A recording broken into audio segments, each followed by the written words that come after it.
আসসালামু আলাইকুম রহমতুল্লাহি বরকাতুহু। আমার প্রিয় ছাত্রছাত্রীরা, তোমরা সবাই ভালো আছো? আমিও ভালো আছি। আজকে আমি নবম ও দশম শ্রেণীর ছাত্রছাত্রীদের জীববিজ্ঞানের 11তম অধ্যায় জীবের প্রজনন সম্পর্কে আলোচনা করব। জীবের প্রজনন কি সে সম্পর্কে আগে জানাবো যে প্রজনন হচ্ছে এমন একটি প্রক্রিয়া যার প্রক্রমধারা আমাদের পৃথিবীতে এখনও বিদ্যমান রয়েছে, কারণ প্রজনন ছাড়া কোনো জীবেই পৃথিবীর অস্তিত্ব টিকে রাখতে পারবে না। প্রজনন এমন একটি প্রক্রিয়া শুধু উচ্চ শ্রেণী নয়, নিম্ন শ্রেণীর উদ্ভিদের মধ্যেও সংঘটিত হয়। তাই প্রজনন কি সে সম্পর্কে আমি তোমাদের বলতেছি। প্রজনন হচ্ছে একটি শারীরতত্ত্বিক প্রক্রিয়া যার মাধ্যমে জীব তার প্রতিরূপ সৃষ্টি করে ভবিষ্যতে বংশধর রেখে যায়। তাই প্রজননকে আবার দুই ধরনের হতে পারে।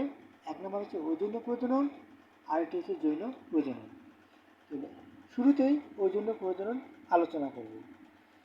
ঔজন্য প্রজনন হচ্ছে একটি স্পোর বা রেণু, কারণ এটি শুধুমাত্র নিম্নশ্রেণীর উদ্ভিদের মধ্যে সংঘটিত হয়।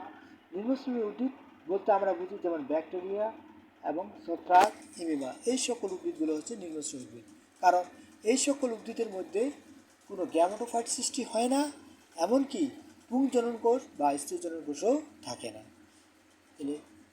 ওই জন্য প্রজনন কাকে বলে?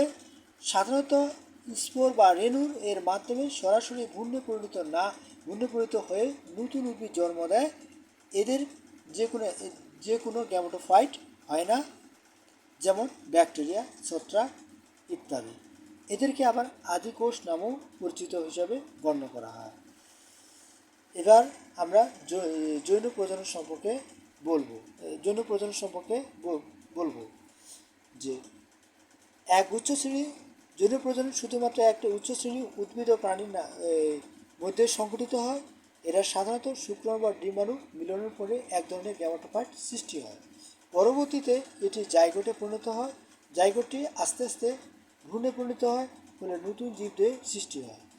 যেহেতু যৌন প্রজনন মিওসিস নামে পরিচিত, কারণ যৌন প্রজনন একমাত্র মিওসিসের মাধ্যমে সংঘটিত হয়। মিওসিস কি? মিওসিস হলো একটি হ্রাসমূলক বিভাজন, কারণ শুধুমাত্র জনন মাতৃকোষেই মিওসিস প্রক্রিয়া সংঘটিত হয়। তা চিত্রের মাধ্যমে আরও ভালোভাবে বিস্তারিত জানতে পারবে। চিত্র যে 2n সংখ্যক একটি ডিপ্লয়েড কোষ,